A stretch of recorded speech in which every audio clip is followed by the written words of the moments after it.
인사 한번 하십시다. 저 황영택 목사입니다. 저 누구 권사입니다. 장로입니다. 인사 한번 하시죠. 네. 아유, 반갑습니다. 네. 네. 제가 그런 얘기 합니다. 인사 잘하는 사람은 기억에 선명하게 남고요. 인사 잘 못하는 사람도 선명하게 남아요. 나쁘게.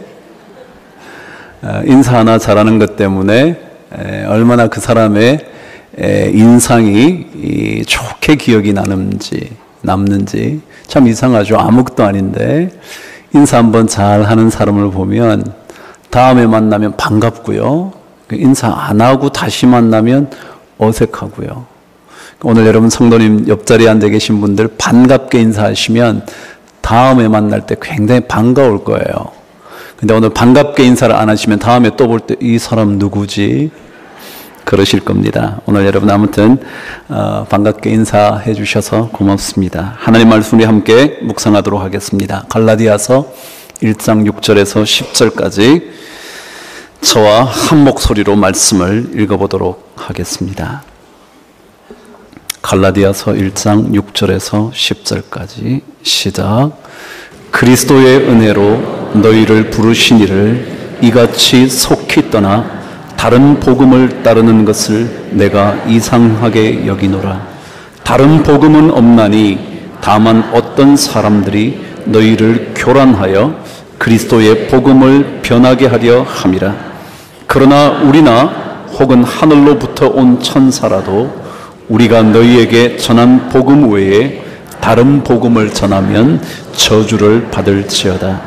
우리가 전에 말하였거니와 내가 지금 다시 말하노니 만일 누구든지 너희가 받은 것 이외에 다른 복음을 전하면 저주를 받을지어다. 이제 내가 사람들에게 좋게 하랴 하나님께 좋게 하랴 사람들에게 기쁨을 구하랴 내가 지금까지 사람들의 기쁨을 구하였다면 그리스도의 종이 아니니라. 아멘. 갈라디아서 1장 6절부터 10절까지 말씀을 이번 주와 다음 주에 묵상을 하게 될 겁니다. 제가 첫 번 말씀을 준비하면서 이 말씀을 묵상할 때 가장 강력하게 제 뇌리에 남아있는 단어 하나가 있었습니다. 그것이 바로 떠난다라는 단어였습니다. 너희가 이렇게 속히 복음을 떠난 것이 참 이상하다. 사도 바울의 아주 안타까운 외침 같은 느낌이 제게 전달되었습니다. 특별히 너무도 빠르게 떠나버린 갈라디아 교회와 갈라디아 흩어진 교회의 교인들에게 사도 바울은 안타까운 심정으로 6절에서 10절까지 말씀을 적어 내려간 것 같습니다. 여러분 혹시 이런 어린 시절의 노래를 불러보신 기억이 있으시겠죠? 제가 한번 불러볼까요? 송아지 송아지 얼룩 송아지. 그 다음 뭔가요? 엄마 소도 얼룩소 얼마 닮았대요? 엄마 소가 얼룩소니 태어난 어린 송아지도 얼룩소라는 얘기죠. 아무것도 아닌 것 같은데 이 노래 가사에 송아지라는 단어가 가진 중요한 의미 하나 생각해 볼까요? 여러분 소의 새끼를 뭐라 그러죠? 송아지라 그러죠. 말의 새끼를 망아지라 그러죠. 개의 새끼를 강아지라 그러죠. 그래서 아마도 우리나라 말에 아지라는 말은 아기라는 말인 것 같다 그럽니다. 그러니까 소의 아기가 송아지고요, 말의 아기가 망아지고요, 개라는 단어의 줄임 형태가 가입니다. 그래서 강아지, 아지는 개의 아기일 거라는 거죠. 그런데 이 아지라는 말이 아기라는 단어이지만 또 다른 중요한 단어와 어원을 같이 한답니다. 아마도 아지라는 말은 가지라는 말과 같다는 거죠. 그래서 아지라는 말은 소로부터 혈통을 이어받아 그 가지를 뻗어나간 것과 같은, 그래서 송아지는 소의 가지라는 거죠. 망아지는 말의 가지가 뻗어나갔다는 거죠. 강아지라는 것은 개의 가지를 뻗어나가 끊임없이 자손을 이어간다는 거죠. 그래서 선조들은 동물이 새끼를 낳으면 그 핏줄이 갈라져 나가는 것이 마치 가지와 같다고 생각이 되어서 언제나 가지라는 말 혹은 기역과 이형을 함께 번갈아 서면서 아지라는 말로 섰다는 겁니다. 그 말은 무슨 말이냐면 송아지라는 것은 소로부터 결코 떨어질 수 없다라는 의미입니다. 망아지라면 말과는 결코 분리해서 생각할 수 없다는 말이죠. 그래서 마치 선조들이 우리의 뿌리라면 우리는 줄기가 되고, 그리고 우리의 자녀들은 가지가 되는, 아기가 되는 그런 연관선과 연계성을 그 단어에 표현했다는 것입니다. 결코 따로 떨어져서는 살 수 없는 관계, 떨어져 나가는 순간 그것으로 죽음을 의미하는 관계, 그것을 가지라고 표현을 했다는 겁니다. 신앙인의 삶도 이와 같습니다. 잘 생각해 보시죠. 우리 모두는 하나님께로부터 났습니다. 하나님께로부터 나 하나님의 자녀의 가지로 살게 되었다는 거죠. 마태복음과 누가복음에는 예수 그리스도의 족보가 기록되어 있습니다. 그런데 마태복음은 아담으로부터 시작을 해서 계속해서 내려와서 마침내 예수의 족보를 이어갑니다. 그런데 누가복음은 3장에서 어떻게 예수님의 족보를 기록하고 있느냐 하면, 예수님께서 공생에 시작하실 무렵이 30세였는데 그는 요셉의 아들이다. 그 요셉의 아들인데 요셉은 누구의 아들이냐 하면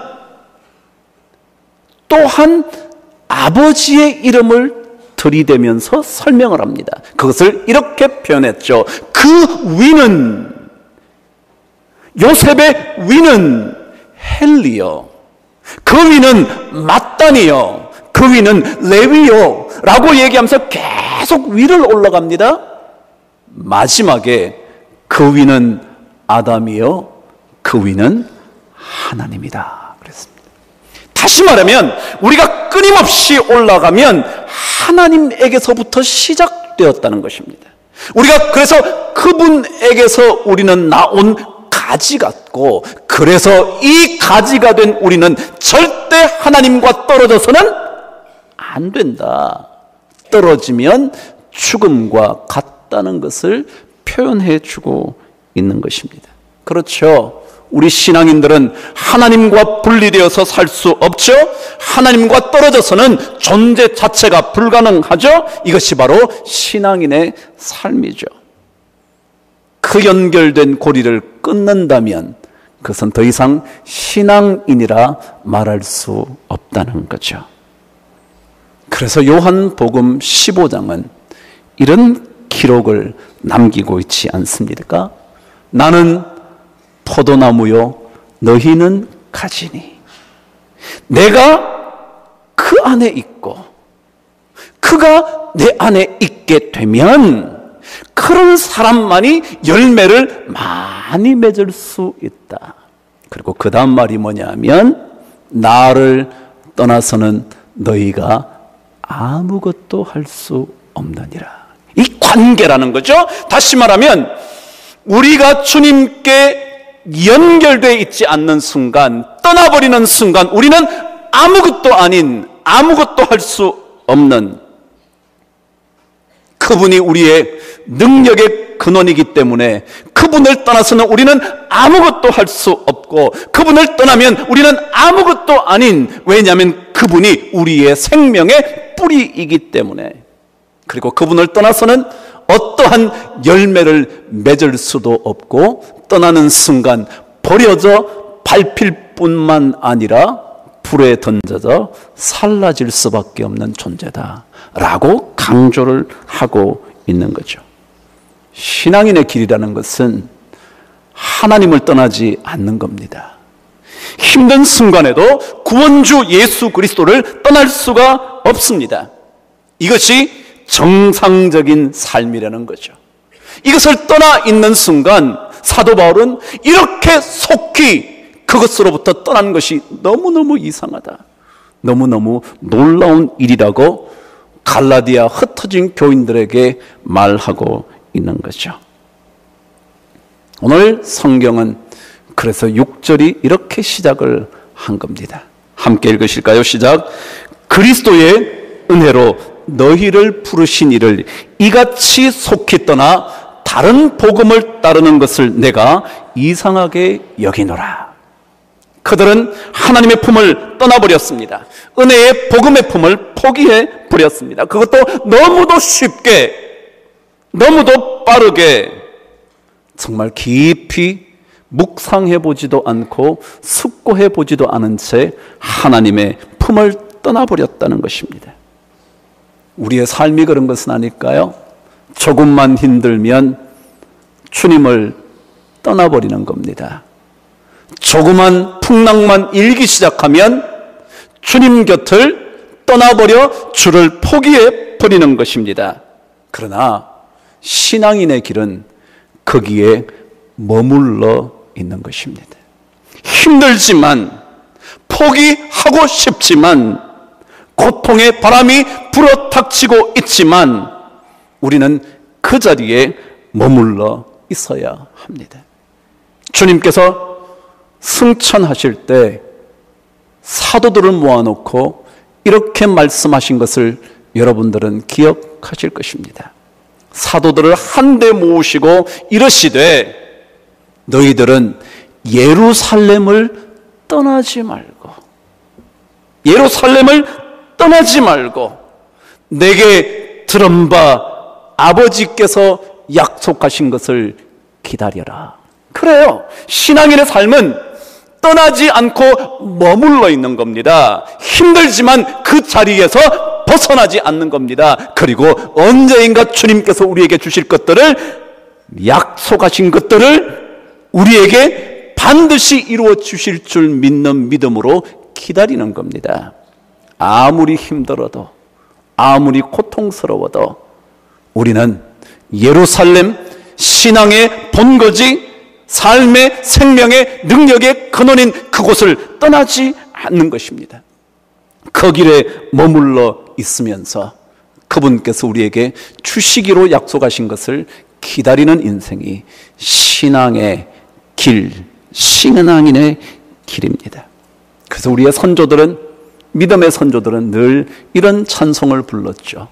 눈물이 앞을 가리고 내 마음에 근심 쌓일 때 위로하고 힘주시리 주 예수. 기억하시나요?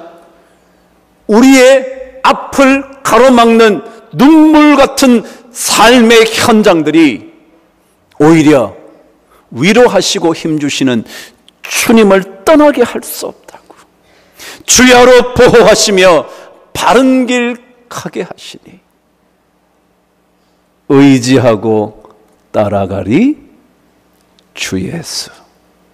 불러보셨나요? 그래요.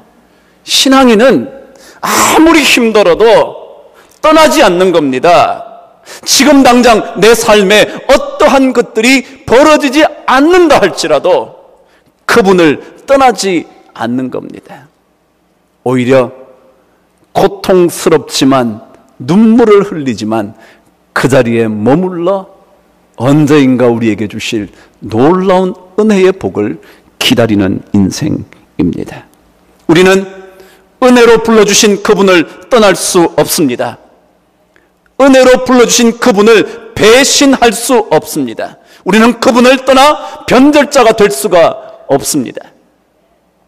오늘 성경은 우리에게 말합니다.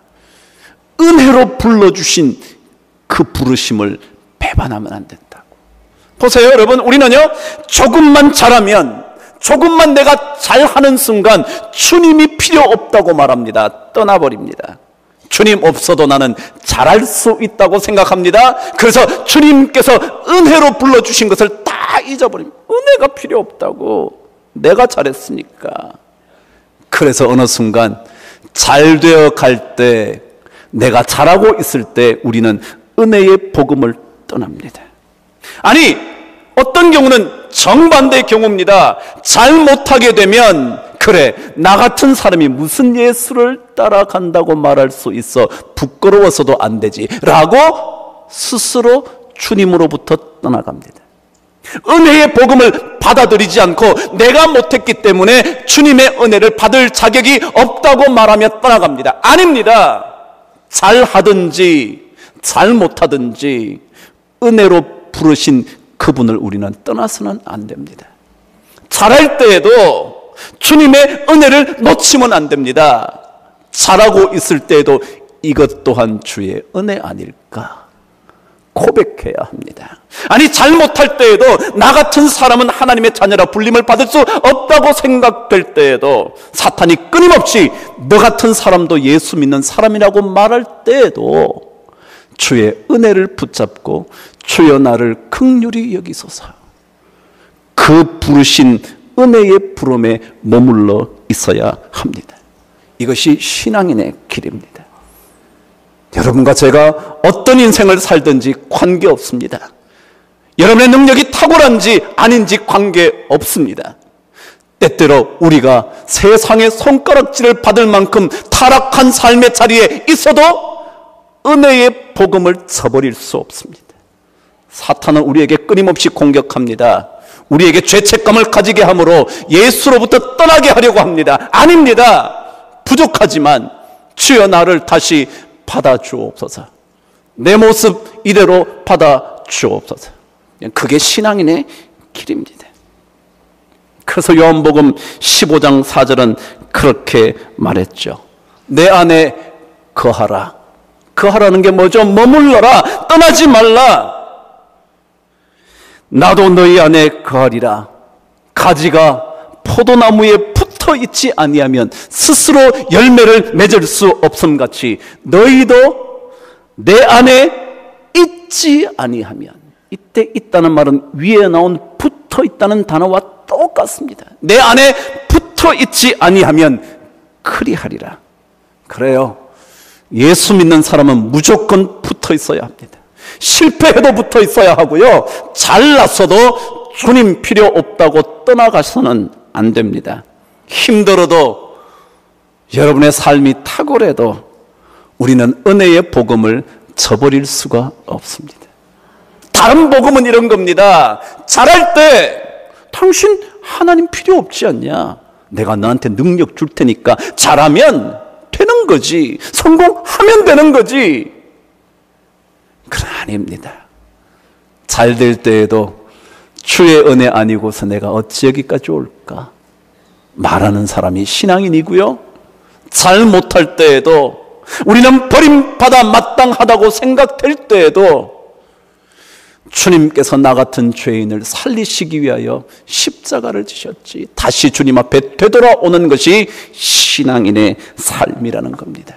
그래요, 신앙인은 신앙의 절개를 지켜야 합니다. 세상은 신앙의 절개를 지키지 못하도록 유혹합니다. 그것을 성경은 사람들이 복음을 교란한다고 그랬습니다. 교란이라는 것은 뒤흔들어 놓는 것입니다. 복음을 왜곡하는 사람들이 많다는 것입니다. 이렇게요, 복음을 받았는데 당신 인생이 그 정도밖에 안 되냐고. 예수 그리스도의 그 놀라운 능력의 복음이 당신에게 있다는데 당신 인생은 그 정도밖에 안 되냐고. 복음 가졌다는 당신의 인생에 바뀐 게 뭐냐고. 아니, 어떨 때는요, 복음을 받았다면서 그따위로 살아?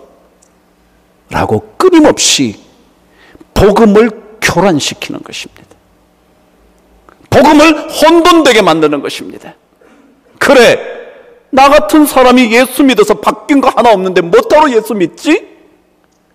나 같은 사람, 이런 사람이 어떻게 예수 믿는다고 말할 수 있지? 라고 스스로 복음으로 자꾸 멀어지게 만든다면 그것은 다른 복음으로 교란하는 사탄의 목소리입니다. 그래요. 우리는 힘들어도, 아니 잘나도, 잘나가도, 아무 것이 주어지지 않아도, 풍요가 약속되지 않아도 우리는 예수의 복음에서부터 멀어질 수 없습니다. 왜냐고요? 여러분, 복음은 생명이지 풍요가 아닙니다. 풍요는 바알이 가져다 주는 것일지 모릅니다. 우리는 생명을 붙들고 살지 풍요를 쫓아 사는 게 아닙니다. 생명 때문에 풍요가 온다면 받고 감사할 일이지만 풍요를 쫓아가는 것이 복음이 아닙니다. 생명 포기하고 풍요가 좋다면 그것은 다른 복음을 쫓는 것입니다. 풍요가 오든 빈곤만이 오든 생명의 복음을 붙잡고 사는 것, 생명의 복음의 길을 포기하지 않는 것, 그것이 바로 신앙인의 길이고 신앙인이 절개를 지키는 인생입니다. 여러분, 그렇지 않나요? 아무리 풍요해도 생명이 없으면, 아무리 풍요해도 진정한 삶의 평화와 기쁨이 없다면, 아무리 잘 살아도 평안의 복음을 신발을 신고 있지 않다면 그것 아무것도 아니라고 얼마나 우리가 묵상해 왔었습니까? 그 나머지 모든 것들은 모래성에 불과하지 않습니까? 여러분, 오늘 성경은요, 그래서 이런 생명의 복음을 떠나는 것, 은혜의 복음을 떠나면 어떤 일이 있는가? 오늘 성경은 8절과 9절에서 우리들에게 이렇게 가르쳐 줍니다. 읽으실까요? 시작. 그러나 우리가 혹은 하늘로부터 온 천사라도 우리가 너희에게 전한 복음 외에 다른 복음을 전하면 저주를 받을지어다. 우리가 전에 말하였거니와 내가 지금 다시 말하노니 만일 누구든지 너희가 받은 것 외에 다른 복음을 전하면 저주를 받을지어다. 복음을 떠나면요, 그것은요 저주입니다. 복음을 떠나면 아무리 풍요해도 그것은 저주입니다. 복음을 떠나면요, 아무리 돈을 벌어도요, 그것은 저주입니다. 절대로 축복일 수 없습니다. 그럼 누가복음 15장의 탕자의 비유는 수많은 복음의 핵심을 전달해 주는 이야기입니다. 그 이야기를 한번 기억해 보시죠. 둘째 아들이 아버지의 재산을 받아 아버지 품을 떠납니다. 멋지게 살기 시작했을지 모르겠습니다. 그러나 성경은 그것을 허랑방탕이라 그랬습니다. 아무리 멋지게 돈을 가지고 잘 살고 있어도 그것은 허랑방탕, 완전히 비어있는 방랑한 인생, 행복인 줄 알았는데 그것은 방탕한 삶이라고. 돈이 많아서 좋은 것 같았는데, 많은 사람들이 그의 주변에 몰려 들어왔는데 그것이 진짜 행복이 아니라고. 그것은 오히려 비참한 인생의 마지막 모습이라고. 그래요? 다 아시죠? 돈이 잠깐 가져다 주는 행복이 끝이 나자 그에게는 돼지가 먹는 쥐엄 열매로도 배를 채울 수 없게 됐대죠. 돼지가 먹는 것조차 자기에게 주지 않는다는 거죠. 돼지보다 더 못한 인생이 시작된 거죠. 그럼 그게 뭐예요? 은혜의 복음을 떠나면, 아버지의 품을 떠나면 그때부터 그 삶은 저주이지 절대로 멋진 인생이 아닙니다. 잠시 우리에게 주어지는 행복인 것처럼 보이지만 그것은 찰나의 행복에 불과합니다. 금방 끝이 나버립니다. 나중에 보면 아무것도 없습니다. 오늘 그래서 여기에 나타난 저주라는 아나테마라는 단어는요, 파멸로 불러들이는 것, 그런 거예요. 파멸로 불러들이는 것. 우리가 잘 되는 것 같았는데, 주님 없이 살면 잘 되는 것 같았는데 그것은 파멸로 불러들인다는 거예요. 점점 더 한 발, 두 발 앞서 나가는 줄 알았는데 그 길이 파멸의 길이라는 거예요. 누구의 말대로 얼핏 보기에는 생명의 길인 줄 알지만 그것은 다 죽음으로 가는 길이라고요. 성경이 말합니다. 예수 그리스도의 복음을 떠나면 그때부터 그것은 삶이 파멸로 이어지게 되는 거라고. 그것들이 결코 우리를 살릴 수 없다고. 우리의 재물이, 우리의 명성이, 우리의 명예가 절대로 우리를 살릴 수 없다고. 그러나 여러분, 복음은 생명입니다. 그리스도의 은혜로 부르신 그 부름은 생명으로의 초대입니다. 여러분을 부요하게 만드는 것이 아닙니다. 그래요, 부요해질 수 있죠. 부요해져도 우리는 은혜의 복음을 떠날 수 없다는 것을 깨닫는 것이, 그것이 바로 신앙인의 길인 겁니다. 속지 마십시오. 신앙인은 신앙인의 길을 걸어야 합니다. 누가 여러분을 교란시켜도 여러분 떠나서는 안 됩니다. 여기에 교란하다는 단어는 두렵게 만들다, 그런 뜻을 또한 갖고 있습니다. 첫 번째는 혼돈시키는 것입니다. 혼돈시켜서 착각하게 만드는 것입니다. 그리고는 점점 더 불안하게 만드는 것이죠. 당신 예수 믿어도 안 될걸? 믿어도 당신 가정에 어려움 없어지지 않잖니? 라고 끊임없이 두려움을 주는 겁니다. 그래서 자꾸만 복음으로부터 멀어지게 만들죠. 속지 마십시오. 복음은 두려움을 쫓아내는 겁니다. 복음에는 두려움을 쫓아내는 능력이 있습니다. 만일 여러분에게 끊임없이 두려움을 몰고 온다면 그것은 복음 외에 다른 교란하는 목소리라는 사실을 기억하십시오. 그리고 하나님께서는 반드시 약속하신 것을 천대만대까지 주시겠다는 은혜의 말씀을 우리 삶을 통하여, 자녀들 가지의 삶을 통하여 반드시 이루실 것을 우리는 기다려야 합니다.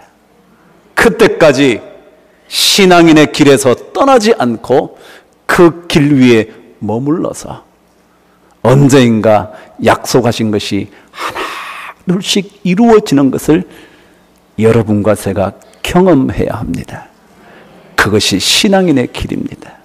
언제인가 고난 중에서도 눈물이 앞을 가릴 때에도 떠나지 않고 있었던 그 길, 그 길이 얼마나 영광스러운 진정한 축복의 길인지 우리 모두는 경험해야 합니다.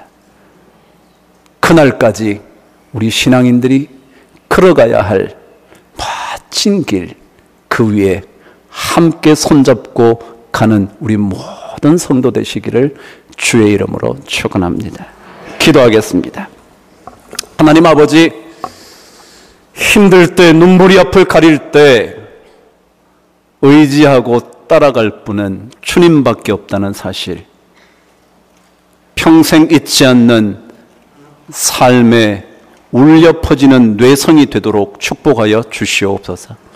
그래서 주께서 우리에게 약속하신 것들을 언제인가 모두가 다 누릴 수 있도록, 우리 자녀들이 그것을 경험할 수 있도록, 체험할 수 있도록 신앙의 산 증인이 되도록 축복하여 주시옵소서.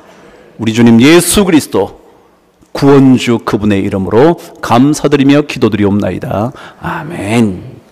감사하고요. 오늘 축도는 우리 정영환 목사님께서 해주실 텐데 여러분 지금 다 일어나셔가지고요. 마지막 찬양, 주님 다시 오실 그날까지 우리는 그 길을 걸어가야 되지 않습니까?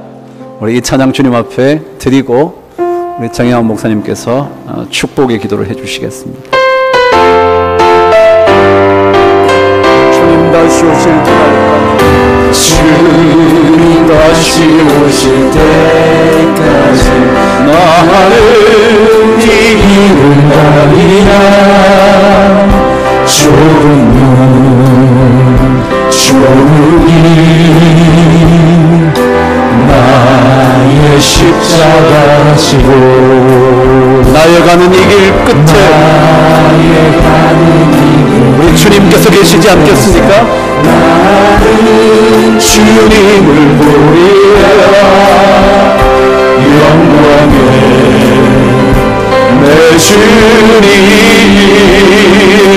나를 맞아주시리.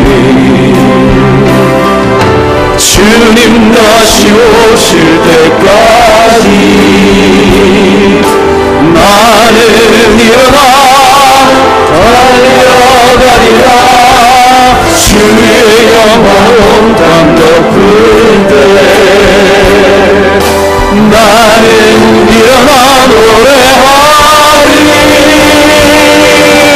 내 사모하는 주님 온 세상 구주시라. 내 사모하는 주님 영광의 왕이니까. 손을 찾아갑니다.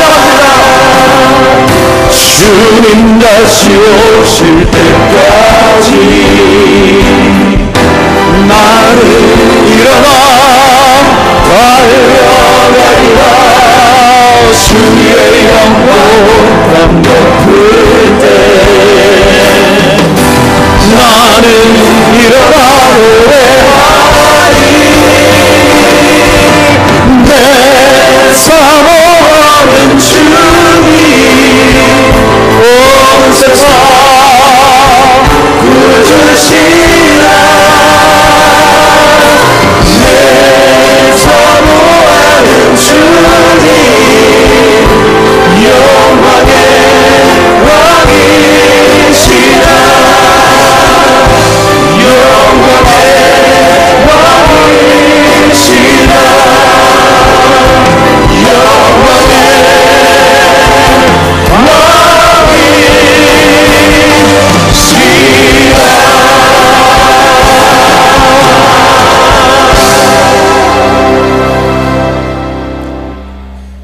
지금은 우리 주 예수 그리스도의 구속의 은총과 우리 하나님 아버지의 만극하신 사랑하심과 성령님의 감동, 감화, 위로하시며 치유하시며 회복해 하시며 신앙의 길에 든든히 서도록 붙들어 주시는 거룩한 역사가 이 믿음에 굳게 서서 거룩한 하나님 앞에 살아가는 아버지의 귀한 자녀들 위에, 여기 머리 숙인 하나님의 자녀들의 가정과 주신 귀한 손길들 위에, 우리의 조국 대한민국 위에 영원토록 함께 하시기를 축원하옵나이다.